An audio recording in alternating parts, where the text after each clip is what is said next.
Hi, everybody. Welcome to day 11 of Feel to Heal. Today, I'm going to be talking about transforming your triggers. And we all have them. And the way I like to think of triggers are as like energetic wounds that the body and mind remember from something that's happened in the past. They're not the present moment, but what they are is the language of the body.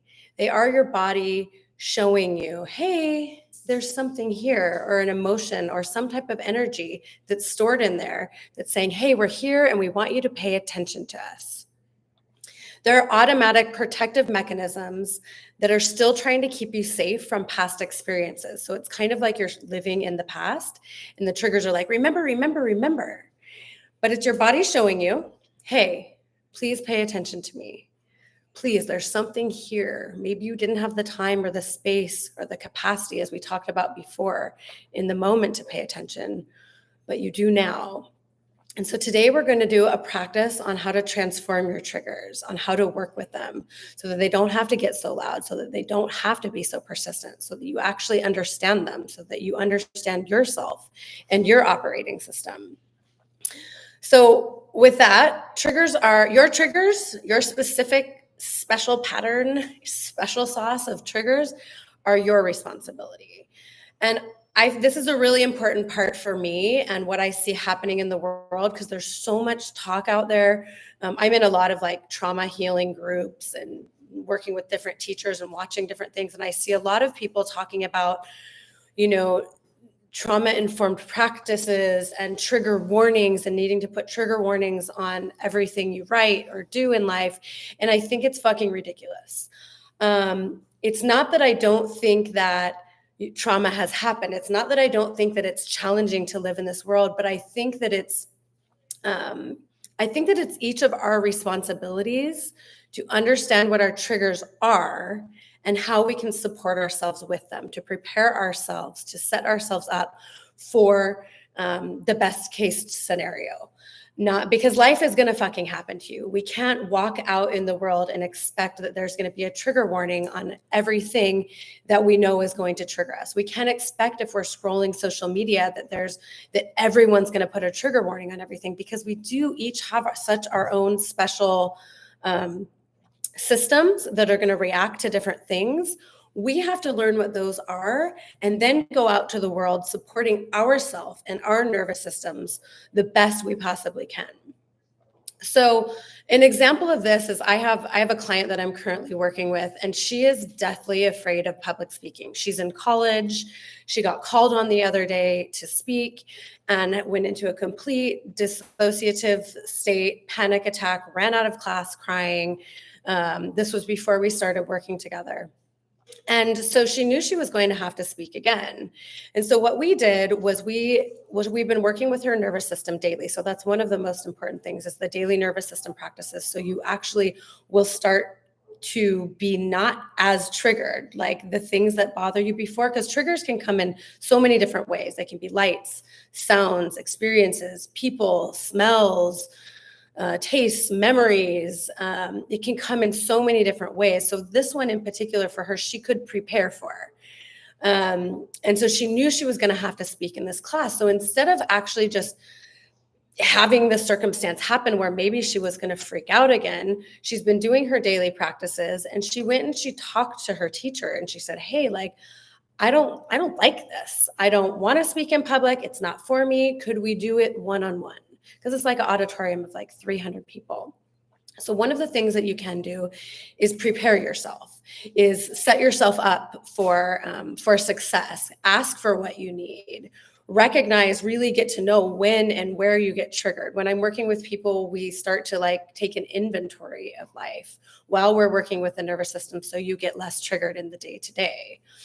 So one of the first steps in transforming your triggers is having awareness of what they are. So being able to actually see it. You can't transform or change anything until you actually know what it is. So see if you can, as you're going about your day, just notice. And it can be little things. Like for me, in this place and time and like how my nervous system is, when I've had like a busy day, when I have a lot going on and I just feel like like maxed out, it could be like the littlest thing. And usually it's my child asking for something else, asking for more of something. And I can feel it and I'm about to like pop. And so at that time, now I've learned, instead of like having the trigger, having her ask for something and I react, I ask for her, I say, hey, I need some time alone. So like that's one of the ways that you can support yourself if you know you have a particular trigger to something. It doesn't apply to all of them, because I have a client that I'm working with whose noises bother him. So right now, because he's so hypersensitive, he wears earplugs. So just thinking of all the different ways you can support yourself so that you don't feel at the mercy of the world around you. The next thing is, once you have the awareness of it, to acknowledge it and to be like, okay, now I see it. Sometimes it's really supportive to share it with someone else. It makes it more real, so it's not hidden. You know, if you're working with another practitioner, if you have a really good friend that you really trust, to share it with somebody, because then it's like, oh, okay, this is a thing, and it makes it not, at least for me, when it's in a safe container, it makes it not wrong or bad. It's like, hey, there's this thing here, I see it, and because I can see it, now I can learn to transform it. And then once we acknowledge it, we accept it. And it's like, okay, it's here. Now I can do something about it. It's a really empowering place.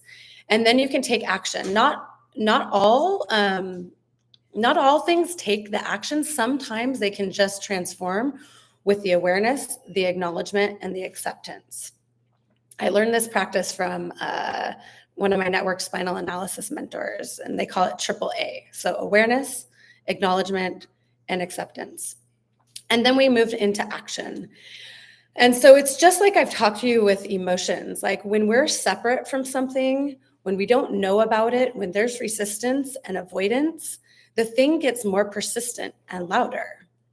And so the practice today that we're going to do is similar to like the hands-on body practices we've done to be with different emotions and to be with different parts of ourselves. Is we're actually going to go into this, not go into it, but be with it. So what I want you to do for today is get yourself in a comfortable position, either seated or standing. And we're going to just tracking some of our bodily sensations. And what this does is it builds your capacity, as we've talked about before, it builds your capacity to be with sensation. And the more you do this, the less you will actually be overwhelmed and feel like you have to like get out, dissociate, like run away from it. The more you build your capacity to be with it, the less the trigger will feel like a really dangerous thing. So now that you're all hopefully in a comfortable position, could be lying or seated, I want you to just take one deep breath in through your nose and out through your mouth. You can close your eyes. I want you to come into your internal environment, your internal landscape, as you continue breathing in through your nose and slowly out through your mouth. And we're going to actually bring into your mind something that triggers you. And I want you to do this gently and slowly. And if at any point it becomes too much, I want you to open your eyes and look for some anchor in your reality to bring you back to this here now moment. So again, you are in control here. So we're going to close our eyes, and I want you to think of something that triggers you. It could be a sound, it could be a person, it could be a past experience, it could be a memory, it could be anything. So I want you to just bring to mind something that triggers you. And I want you to notice in your body any subtle changes as you have this thought. Is there any muscle tension? Is your breathing different? Has your heart rate changed at all? Remembering if at any time this becomes too much or overwhelming, you open your eyes, you come back to the here now moment of the object you've chosen as your anchor. Continuing to breathe in through your nose and out through your mouth. Are there any other bodily sensations? Did a part of your body clench? And we're just noticing here. Now I want you to name the sensations. Maybe you got really tight in your chest. And instead of good, bad, right, or wrong, give it some type of adjective like tight, open, closed, hard. Maybe there's a shape or a color.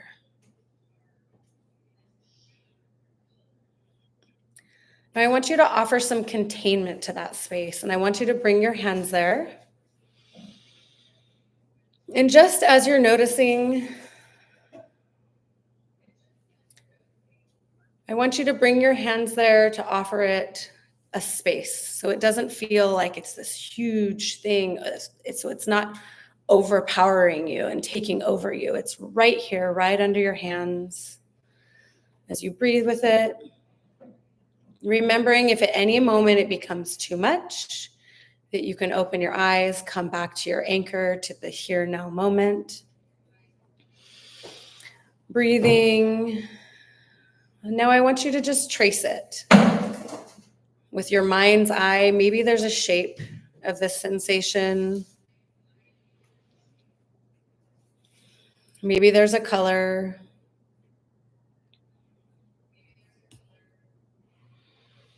Maybe it moves to a different part of your body. And so you move your hands with it.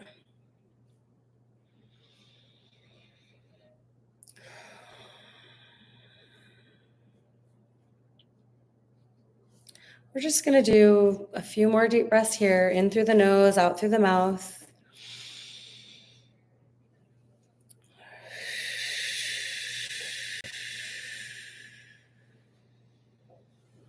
Just noticing.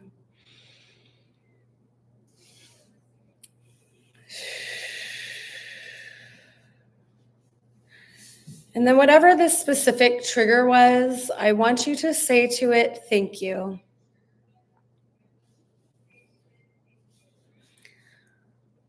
Thank you for all the work you've done. Thank you for keeping me safe.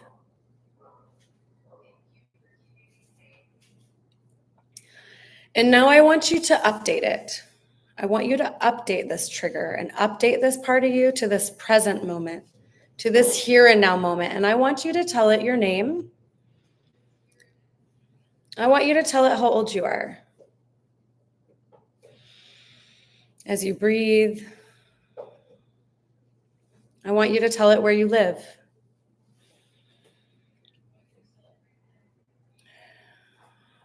I want you to describe some parts of your life to it that make you feel safe, that make you know you're here in this present moment. Maybe you would describe where you're living. Maybe you describe your friends. Maybe you describe your job or your career. Maybe you share with it about your family, but something that you're really proud of. Something that lets it know you're in this here now moment.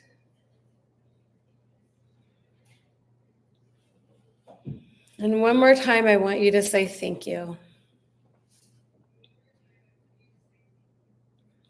And then in your own time, as you're ready,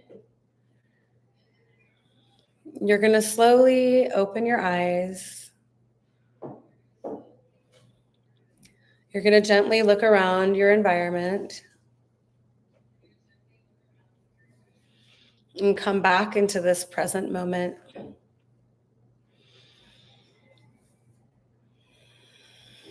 And this exercise, you can use it anytime in life. You don't have to bring up the trigger, like they already come.